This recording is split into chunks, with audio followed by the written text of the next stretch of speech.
การเยียวยาตัวตนสู่อิสรภาพของชีวิตในเอพิโซดนี้ผมมีโอกาสได้อ่านหนังสือ Healing is the New High ของคุณ Vex King ครับผู้เขียนหนังสือ Good Vibe Good Life นั่นเองความน่าสนใจของหนังสือเล่มนี้ก็คือคุณ Vex King ครับได้เขียนถึงแนวทางในการยกระดับจิตวิญญาณของตัวเองในเอพิโซดนี้ learner ทุกท่านจะได้ทำความเข้าใจร่างกายทั้ง7ส่วนและเราจะมายกระดับส่วนที่สำคัญในชีวิตของเรากันในเอพิโซดนี้เราจะมาเยียวยาชีวิตสู่ตัวตนที่ดีที่สุดผ่านหนังสือ Healing is the New High ครับ You are listening to The Library Podcast.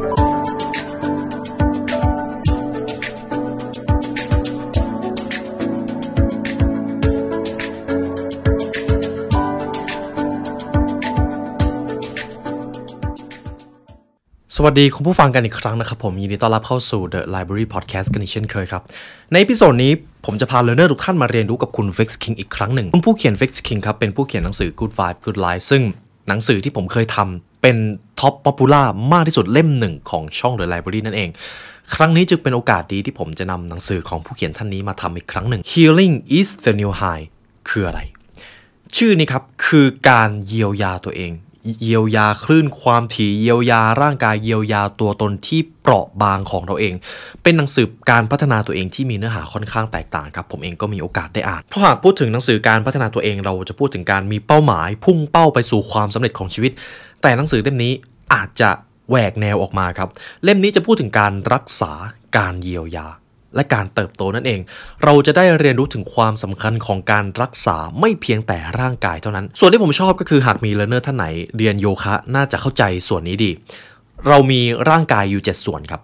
ซึ่งเดี๋ยวผมจะอธิบายภายหลังว่าทั้ง7ส่วนนั้นมีอะไรบ้างและเราจะสามารถยกระดับหรือดูแลร่างกายทั้ง7ส่วนนั้นได้อย่างไรนี่เป็นครั้งแรกครับที่ผมได้เจอความรู้แบบนี้ค่อนข้างน่าสนใจเลยทีเดียวฉะนั้นครับนี่จะเป็นสรุปสั้นๆจากหนังสือ Healing is the New High เป็นเนื้อหาสำคัญที่ผมอยากจะให้ learner เอาไปเยียวยารักษาและเติบโตครับก่อนอื่นเรามาวิเคราะห์ตัวเองกันก่อนหากทุกท่านยังจำหนังสือ Good Vibe Good Life ได้ทุกอย่างในชีวิตของเรามีคลื่นความถี่ของมันเองโดยเฉพาะเรื่องของอารมณ์ความคิดทัศนคติสิ่งเหล่านี้มีความถี่ครับอารมณ์ด้านลบก็จะมีความถี่ที่ต่ำอารมณ์ที่ดีอารมณ์ที่เป็นบวกก็จะมีความถี่ที่สูงความถี่ที่สูงก็จะดึงดูดความถี่ใกล้เคียงกันนั่นจึงเป็นเหตุผลที่ว่าทำไมคนที่มีความคิดลบมักจะดึงดูดเรื่องราวร้ายๆเข้ามาให้มากขึ้นในขณะเดียวกันการมองโลกในแง่ดีมักจะดึงดูดสิ่งที่ดีตามมามันคือคลื่นความถี่ครับนี่คือใจความสำคัญของคำว่า vibe ครับมาจากคำว่า vibration นั่นเองทีนี้คำถามก็คือทุกท่านเคยคิดถึงความรู้สึกของตัวเองตอนนี้อยู่หรือเปล่าความถี่ในจิตวิญญาณของท่านตอนนี้อยู่ในระดับใดหากเราไม่เคยฝึกความถี่ของตัวเองให้อยู่ในระดับที่สูงเลยก็หมายความว่าความถี่ของเราถ้าไม่อยู่ในค่าเฉลี่ยก็จะต่ำไปเลยและถ้าความถี่ของเราอยู่ในระดับต่ำนานๆเราจะดึงดูดสิ่งที่เราไม่ต้องการครับนี่แหละครับคือสิ่งที่ต้องระวังฉะนั้นครับคุณ Vex King เขาจึงได้บอกก่อนว่า energy หรือความถี่ภายในของเราสามารถเปลี่ยนวิธีที่เรารู้สึกและนำความรักความไว้วางใจมาสู่ชีวิตของเราได้มากขึ้นท่านอยากมีความสุขหรือมีความทุกข์ครับถ้าอยากมีความสุขเริ่มที่นี่ครับเริ่มที่ความคิดและเดี๋ยวความคิดจะเปลี่ยนความถี่ในจิตวิญญาณของเราเองคุณ Vex King เขาได้อธิบายไว้ว่าความรู้สึกของคุณคือสิ่งที่สำคัญและจำเป็นในการดำเนินชีวิตมากๆถ้าคุณไม่ดูแลสิ่งนี้คุณจะถูกครอบงำด้วยอิทธิพลด้านลบมันคือพลังงานที่ท่านมอบให้และพลังงานที่ท่านดึงดูดจากผู้อื่นหากคุณรู้สึกแย่และเจ็บปวดท้ายที่สุดคุณอาจจะดึงดูดคนที่รู้สึกแบบเดียวกันแต่ถ้าคุณเชื่อมั่นในคุณค่าของตัวเองคุณก็จะได้รับความรักและความเคารพจากผู้อื่นอย่างแท้จริงดังนั้นการเยียวยาที่ว่าครับ healing ก็คือการยกระดับความถี่นั่นเองการเยียวยาภายในคือการค้นหาคุณค่าของตัวเองไม่ใช่การแสวงหาความถูกต้องหรือการยอมรับจากผู้อื่นแม้แต่น้อยมันเกี่ยวข้องกับการเป็นตัวของตัวเองครับมันคือการเป็นตัวของตัวเองเวอร์ชั่นที่ยอดเยี่ยมที่สุดและแผ่พลังงานบวกนั้นเพื่อสร้างชีวิตให้กับคนรอบข้างนั่นเองนี่แหละครับคือจุดประสงค์ที่หนังสือเล่มนี้ถูกเขียนขึ้นมานี่คือส่วนที่1ทำไมคลื่นความถี่ในจิตวิญญาณหรือความคิดถึงมีความสำคัญทีนี้ผมจะพา learner มาที่บทเรียนที่2สิ่งหนึ่งที่กำหนดตัวตนหรือความคิดของเราตอนนี้ได้มากที่สุดคือเรื่องราวที่เคยเกิดในอดีตครับโดยเฉพาะในวัยเด็กนั่นเองเราจะมาเรียนหัวข้อนี้กัน go back in time หากคุณอยากจะรู้เหตุผลหรืออยากรู้ว่าทำไมตัวคนถึงมีนิสัยแบบนี้อยู่ทุกวันนี้ต้องมองย้อนกลับไปในวัยเด็กครับประสบการณ์ในวัยเด็กของเราสามารถมีผลกระทบอย่างมากต่อความรู้สึกนั่นเป็นเหตุผลที่ว่าทำไมปมมักจะเกิดขึ้นในวัยเด็กความคิดของเราในฐานะผู้ใหญ่ต่อให้เราจะโตต่อให้เราจะมีการเรียนรู้มากขนาดไหนก็ตามมันก็จะมีบางสิ่งบางอย่างที่กระตุ้นความรู้สึกด้านลบของเราได้มากกว่าเหตุการณ์อื่นๆนั่นแหละครับคือปมมันถูกสร้างขึ้นจากช่วงเวลาที่เราเปราะบางมากที่สุดนั่นเองผมอาจจะบอกเลอร์เนอร์ได้เลยว่าหนึ่งในวิธีการสังเกตคนของผมคือดูประสบการณ์ในวัยเด็กของเขาหากผมรู้ว่าประสบการณ์ในวัยเด็กของเขาเจออะไรมาบ้างผมอาจจะพอรู้ว่าตัวตนจริงๆของเขาควรจะเป็นแบบไหนแต่สิ่งนี้อาจจะไม่ได้การันตี 100% แต่ค่อนข้างแม่นยำครับถ้าเราลองคิดแบบนี้หากตัวตนของเราถูกหล่อหลอมจากประสบการณ์ในวัยเด็กนั่นหมายความว่าหากเกิดเหตุการณ์ที่รุนแรงมากๆหรือเหตุการณ์ที่ทำให้เราอ่อนแอมากมันจะมีผลกระทบไปทั้งชีวิตเลยหรือเปล่าคำตอบคือถ้าเราไม่เยียวยามันจะมีผลกับเราไปทั้งชีวิตครับคำถามก็คือแล้วเราจะเยียวยาได้อย่างไรคุณเวกซิงเขาบอกว่าเราไม่จำเป็นต้องกังวลเราสามารถได้รับการเยียวยาและเป็นอิสระจากเรื่องเก่าๆเหล่านั้นเราเป็นอิสระจากปมหรือพัฒนาการในวัยเด็กของเราได้ลองใช้เวลานั่งคิดความทรงจำเล็กๆและก็เรื่องใหญ่ๆในชีวิตอาจใช้เวลาหน่อยการรักษาไม่อาจสามารถสำเร็จได้ภายในชั่วข้ามคืนแต่คุณต้องยอมรับก่อนว่าตัวคุณมีปมอะไรบ้างยอมรับครับหนึ่งในวิธีจัดการปมในชีวิตได้ดีที่สุดวิธีแรกคือการยอมรับก่อนปมในวัยเด็กหรือเหตุการณ์ที่มีผลกระทบกระเทือนกับใจของเราเปรียบเสมือนเด็กคนหนึ่งครับยิ่งเราต่อต้านเด็กคนนั้นก็จะยิ่งเรียกร้องความสนใจหากเรายอมรับเด็กคนนั้นเขาอาจจะเงียบลงก็ได้นี่คือขั้นตอนแรกครับยอมรับก่อนว่ามีประสบการณ์อะไรบ้างที่อาจจะทำให้เราอ่อนแอหรือเปราะบางนั่นเองเรามาดูตรงนี้กันเมื่อคุณรู้ถึงความเชื่อที่ฉุดรั้งคุณไว้ได้แล้วเมื่อเราหาปมเจอก็ถึงเวลาเผชิญหน้ากับสิ่งนั้นโดยตรงเพราะการยอมรับว่าตัวเรามีเหตุการณ์ที่ทำให้เราอ่อนแอมันหมายความว่าเรามีความกล้าหาญมากพอที่จะเผชิญหน้ากับเด็กคนนั้นนี่คือขั้นตอนแรกครับและผมบอกเลยว่าเพียงแค่ขั้นตอนแรกท่านก็สามารถเอาชนะประสบการณ์ในวัยเด็กได้แล้วเกือบครึ่งหนึ่งทีนี้ผมจะพา learner ทุกท่านมาที่ส่วนต่อไปครับการที่เราจะเยียวยาตัวเองหรือยกระดับคลื่นความถี่ของตัวเองได้แน่นอนเราจะไม่สามารถทำได้ภายในชั่วข้ามคืนและมันก็อาจจะต้องใช้ความพยายามผมชอบส่วนนี้ส่วนแรกที่ผมบอกไปก็คือทุกคนครับจะมีร่างกายอยู่7ส่วนหากเลิร์นเนอร์คนไหนเคยเรียนโยคะน่าจะเคยได้ยินเรื่องนี้มาเรามี7ร่างกายในช่วงชีวิตของเราจะมาค่อยๆไล่เรียงกันและวิธีดูแลรักษาร่างกายเหล่านั้นร่างกายส่วนที่1 the physical body ครับกายเนื้อนั่นเองร่างกายที่เรารับรู้ร่างกายที่เราสามารถควบคุมให้เขาขยับได้กายเนื้อวิธีดูแลกายเนื้อก็คือดูแลสุขภาพให้ดีออกกำลังกายนอนให้พอทนุถนอมร่างกายที่คุณใช้เท่านั้นเองครับนี่คือกายเนื้อความสำคัญของร่างกายที่เป็นร่างกายที่มองเห็นได้ก็คือถ้าเราไม่มีร่างกายส่วนนี้เราจะไม่สามารถสัมผัสถึงความสวยงามของโลกใบนี้ได้เลยเราจะไม่มีทางสัมผัสประสบการณ์ในชีวิตได้อย่างเต็มที่เลยนี่คือของขวัญที่โลกสร้างมาให้ครับร่างกายนั่นเองกายเนื้อต่อไปจะเป็นร่างกายส่วนที่2 etheric body ครับ ether เปรียบได้เสมือนพลังชีวิตผมต้องบอกก่อนว่าส่วนนี้ผมใช้เวลาทำความเข้าใจนานพอสมควรแต่เดี๋ยวผมจะอธิบายให้ท่านเข้าใจง่ายๆสิ่งนี้เราจะเรียกกันว่า ether สั้นๆนะครับร่างกายส่วนนี้มีส่วนร่วมกับสิ่งมีชีวิตทั้งหลายทั้งอาณาจักรพืชและอาณาจักรสัตว์เป็นส่วนที่รับความสุขความเศร้าความเจ็บปวดอารมณ์ความรู้สึกทั้งปวงตลอดจนภาพความคิดและอื่นๆร่างกายส่วนนี้เปรียบเสมือนอารมณ์ที่อยู่ภายในของเราวิธีดูแลร่างกายส่วนนี้ก็คือโฟกัสที่ตัวเองยอมรับความคิดของตัวเองลองดูก่อนว่าตอนนี้ท่านรู้สึกอะไรโดยเฉพาะช่วงเวลาที่รู้สึกแย่มันคือ self esteem ครับการจดจ่อกับตัวเองมากกว่าการจดจ่อกับสิ่งอื่นมันจะทำให้ท่านได้ทบทวนตัวเองท่ามกลางความเงียบสงบนี่คือวิธีทำนุบำรุงร่างกายส่วนที่2ครับetheric body ต่อไปจะเป็นส่วนที่3 the astral body เปรียบได้เสมือน mindset ครับผมอาจจะแปลเป็นภาษาไทยตรงๆไม่ได้แต่หากให้พูดใกล้เคียงที่สุดจะเหมือน mindset หรือทัศนคติร่างกายส่วนนี้เกี่ยวข้องกับสติปัญญาเหตุผลการคิดเชิงตรรกะวิธีการฝึกร่างกายส่วนนี้ก็คือฝึกกำหนดขอบเขตเรียนรู้สิ่งที่อยู่นอกกรอบความเชื่อเดิมๆของตัวเอง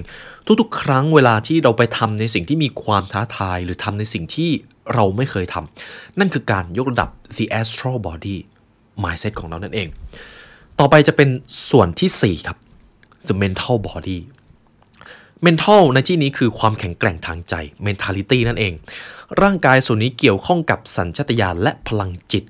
ที่ลึกขึ้นวิธีรักษาร่างกายส่วนนี้ในช่วงเวลาที่ยากลำบากคือช่วงเวลาที่ดีที่สุดในการฝึกฝน mentality ครับนี่จึงเป็นเหตุผลที่ว่าทำไม mentality เปรียบเสมือนความแข็งแกร่งทางใจ mentality ของเราถูกฝึกในช่วงเวลาที่ลำบากครับช่วงเวลาที่เราสบาย mentality ของเราแทบไม่ได้ฝึกอะไรเลยนี่เป็นเหตุผลทำไมความสำเร็จมันถึงต้องยากเพราะมันคือการยกระดับ mental ของตัวเองต่อไปจะเป็นร่างกายส่วนที่5ครับ the spiritual body ร่างกายส่วนนี้อาจจะเป็นจิตวิญญาณหรือวิญญาณของเราตรงๆเลยร่างกายส่วนนี้เชื่อมต่อกับตัวตนที่แท้จริงสูงสุดของเราวิธีดูแลร่างกายส่วนนี้ยอมรับตัวตนที่แท้จริงและยอมรับว่าคุณเป็นใครในตอนนี้จงกล้าที่จะคาดหวังเกี่ยวกับคนที่คุณสามารถเป็นได้ในอนาคตความลึกซึ้งของจิตวิญญาณก็คือจิตวิญญาณจะเปรียบเสมือนเข็มทิศนำทางครับเราจะใช้เข็มทิศได้ก็ต่อเมื่อทำไมครับเรามีเป้าหมายว่าเราจะไปที่ไหนใช่ไหมครับถ้าเราไม่มีเป้าหมายต่อให้มีเข็มทิศดีขนาดไหนมันก็ใช้ไม่ได้ครับนี่คือเหตุผลที่จิตวิญญาณถูกสร้างมาจิตวิญญาณตั้งแต่แรกรู้อยู่แล้วว่ามีความปรารถนาอะไรอยู่ที่ว่าเราจะฟังหรือเปล่าในช่วงก่อนหน้านี้ผมศึกษาเรื่องประวัติศาสตร์มีจุดสังเกตหนึ่งที่ผมเจอในยุคที่มีนักปรัชญาหรือมีนักคิดหรือนักวิทยาศาสตร์ที่ชื่อก้องโลกส่วนใหญ่เขาจะอยู่ในยุคใกล้ๆเคียงกันซึ่งในยุคสมัยนั้นคือช่วงที่มนุษย์อยู่กับความเงียบสงบและมีเวลาได้คิดมากที่สุดผมจะยกตัวอย่างคือคุณอัลเบิร์ตไอน์สไตน์คุณอัลเบิร์ตไอน์สไตน์สามารถคิดทฤษฎีสัมพัทธภาพได้ในช่วงเวลาที่นั่งอยู่เฉยๆแล้วก็คิดอยู่บนหัวมันคือช่วงเวลาที่เขานั่งเฉยๆครับเขาไม่ได้แตะโทรศัพท์เขาไม่ได้โดน distract จากอะไรซึ่งในยุคนั้นมีนักคิดนักปรัชญาเยอะมากนี่คือเหตุผลเวลามนุษย์ได้อยู่ท่ามกลางความเงียบสงบเวลาที่มนุษย์ได้ใช้ความคิดแบบ 100% ความมหัศจรรย์จะบังเกิดครับนี่คืออาวุธที่เฉียบคมมากผมจำได้ว่าในหนังสือ Stillness is the key ผู้เขียนเขาได้บอกไว้เลยว่าอาวุธที่เฉียบคมที่สุดเท่าที่โลกได้สร้างมาคือความคิดของมนุษย์ท่ามกลางความเงียบสงบครับเรามีอาวุธนั้นอยู่ในตัวเองนี่คือ the spiritual body ยิ่งเราใช้เวลาคิดทบทวนความปรารถนาของตัวเองร่างกายส่วนนี้ก็จะยิ่งแข็งแกร่งต่อไปจะเป็นร่างกายส่วนที่6ครับ the cosmic body ร่างกายส่วนนี้เป็นอีกส่วนหนึ่งที่น่าสนใจ cosmic เปรียบเสมือนเป็นออร่าหรือเป็นคลื่นร่างกายส่วนนี้เชื่อมต่อกับทุกสิ่งรอบตัวเช่นดั่งธรรมชาติวิธีดูแลร่างกายส่วนนี้จงสร้างกิจวัตรการดูแลตัวเองที่เหมาะสมหากคุณมีกิจวัตรในการดูแลตัวเองมันจะช่วยให้คุณรักษารอยแตกของบาดแผลได้มันคือการดูแลตัวเองครับดูแลทั้งจิตวิญญาณดูแลความคิดดูแลร่างกายของตัวเองส่วนนี้อาจจะคล้ายคลึงกับ vibration มากที่สุดแล้ว cosmic เปรียบเสมือนคลื่นความถี่ที่แผ่ขยายแตกซ่านออกไปนั่นเองหากเรายกระดับความคิดของตัวเองมันก็คือการยกระดับคอสมิกหรือความถี่ของตัวเองเช่นกันต่อไปจะเป็นร่างกายส่วนสุดท้ายครับ the nervic body ครับร่างกายส่วนนี้คือร่างกายที่สัมผัสกับอิสรภาพและความรู้สึกของการปลดปล่อยสูงสุดหากเราไม่เชื่อมั่นในตัวเองหรือหากเราไม่กล้ายอมรับความปรารถนาของตัวเองร่างกายส่วนนี้ก็จะไม่แข็งแรงหากเราไม่เชื่อมั่นในตัวเองร่างกายส่วนนี้ก็จะไม่ได้ถูกใช้งานครับวิธีรักษาร่างกายส่วนนี้ผมจะพูดแบบนี้เมื่อไหร่ก็ตามที่คุณรู้สึกว่าอิสรภาพของคุณติดขัดคุณควรทำในสิ่งที่ใจต้องการครับอาจจะฟังดูเรียบง่ายแต่มันจะมีความท้าทายในตัวเองอยู่ในวัยเด็กของเรามีความปรารถนาเรากล้าคิดกล้าฝันบางคนอาจจะอยากเป็นนักบินอวกาศบางคนอาจจะอยากเป็นคนประสบความสำเร็จเปลี่ยนแปลงโลกใบนี้แต่หลายคนเมื่อโตขึ้นความฝันเหล่านั้นกลับหายไปครับนี่แหละครับคือความสำคัญของ nervic body ฉะนั้นแล้วผมเชื่อว่าทุกท่านจะมีความปรารถนาที่อยู่ดีๆก็ผุดขึ้นมาแล้วอยู่ดีมันก็อยากทำลองฟังเสียงนั้นดูเพราะเสียงนั้นเปลี่ยนแปลงชีวิตมนุษยชาติมานับล้านแล้วครับจงฟังตัวเองครับนี่คือร่างกายทั้ง7ส่วนที่ผมนำมาจากหนังสือ Healing is the New High นะครับเป็นส่วนที่น่าสนใจมากเพราะว่าเป็นความรู้ที่ผมไม่เคยรู้มาก่อนเลยทีนี้หากเราดูแลร่างกายทั้ง7ส่วนของตัวเองได้ดีแล้วผมว่าชีวิตของ learner ทุกท่านก็จะยกระดับขึ้นมาอีกขั้นหนึ่งต่อไปจะเป็นอีกส่วนหนึ่งครับเมื่อเราฮีลตัวเองเมื่อเราเยียวยาตัวเองได้แล้วเราก็จะผ่านมันมาได้ผมจะพามาที่บทเรียนข้อนี้ work with you in a new way จิตของเรานั้นน่าทึ่งเสมอมันพร้อมที่จะเรียนรู้และเปลี่ยนแปลงฉะนั้น ทุกอย่างเปลี่ยนแปลงได้นิสัยความสำเร็จความเก่งเปลี่ยนแปลงได้มันคือ growth mindset แน่นอนครับอดีตของเราเปลี่ยนแปลงไม่ได้เลยแต่ความคิดของเราในตอนนี้ที่มีต่ออดีตนั่นแหละครับคือสิ่งที่เปลี่ยนแปลงได้และเราจะต้องดูแลจุดนั้นให้ดีท้ายที่สุดแล้วครับเสรีภาพอิสรภาพไม่ได้เกี่ยวกับสถานที่แต่เกี่ยวกับจิตวิญญาณภายในหากต้องการสัมผัสกับอิสรภาพที่แท้จริงเราต้องรู้สึกถึงความเชื่อมโยงระหว่างตัวเองกับโลกใบนี้หรือถ้าหากตอนนี้คุณยังไม่ได้ประสบความสำเร็จหรือกำลังเจอความล้มเหลวไม่ใช่ว่าคุณไม่เก่งครับคุณแค่ยังไม่ได้มีความรู้ในเรื่องนั้นมากพอทุกๆครั้งที่มีคนมาถามว่ากำลังเจอปัญหาสิ่งหนึ่งที่ผมจะแนะนำไปเลยว่าเมื่อเรามีความรู้เพิ่มเดี๋ยวเราจะหาวิธีแก้ต่อเองบางทีอาจจะไม่ต้องได้รับคำแนะนำอะไรจากผมเลยก็ได้เพียงแต่ว่าต้องหาความรู้เพิ่มและถ้าหากตอนนี้ท่านยังไม่รู้ว่าท่านจะต้องไปหาความรู้เรื่องอะไรมันอาจจะหมายความว่าท่านยังไม่ได้ฟังตัวเองมากพอนี่แหละครับคือใจความสำคัญของหนังสือ Healing is the New High หนังสือเล่มนี้จากคุณ Vex King ครับเขาเขียนข้อความอันทรงพลังว่าการเยียวยาเป็นสิ่งสำคัญสำหรับการเติบโตและการมีความสุขการเยียวยาตัวเองเป็นสิ่งที่จะต้องค่อยๆทำและก็ต้องทำเรื่อยๆด้วยสิ่งเหล่านี้ไม่ได้มีเส้นชัยครับหากอยากจะเข้าใจหนังสือเล่มนี้จริงๆอาจจะต้องอ่านเองเพราะว่ามันมีวิธีการอาจจะเป็นวิธีการในการเข้าไปสู่ deep work หรือการทำโยคะการทำสมาธิบทเรียนจะอยู่ในหนังสือเล่มนี้ครับคุณ Vex King เขียนออกมาได้น่าประทับใจมากและเช่นเคยครับหากคุณผู้ฟังมาถึงตรงนี้ก็ขอบคุณและเป็นเกียรติมากครับที่ได้มาเรียนรู้ด้วยกันหากทุกท่านอยากใช้เวลาเรียนรู้ให้ลึกซึ้งกว่านี้ครับ The Library มีตำราความสำเร็จที่เราทำขึ้นมาเพื่อ learner โดยเฉพาะทุกท่านสามารถเข้าไปเรียนรู้ได้ในเว็บไซต์ของเราครับ www.thelibrarylearn.com เพราะท้ายที่สุดแล้วอิสรภาพขึ้นอยู่กับความรู้ที่เรามีครับและเช่นเคยครับหากทุกท่านอยากได้เนื้อหาจากหนังสือ Healing is the New High ครบถ้วนอยากจะยกระดับจิตวิญญาณและร่างกายทั้ง7ของตัวเองทุกท่านสามารถซื้อหนังสือได้จาก The Library Shop ครับและหากฟังมาถึงตรงนี้ก็ขอบคุณและเป็นเกียรติมากครับที่ได้มาเรียนรู้ด้วยกันในวันนี้ได้เวลาอันสมควรแล้วครับทีมงาน The Library และผมขอลาไปก่อนขอให้วันนี้เป็นวันที่ดีของทุกท่านครับสวัสดีครับ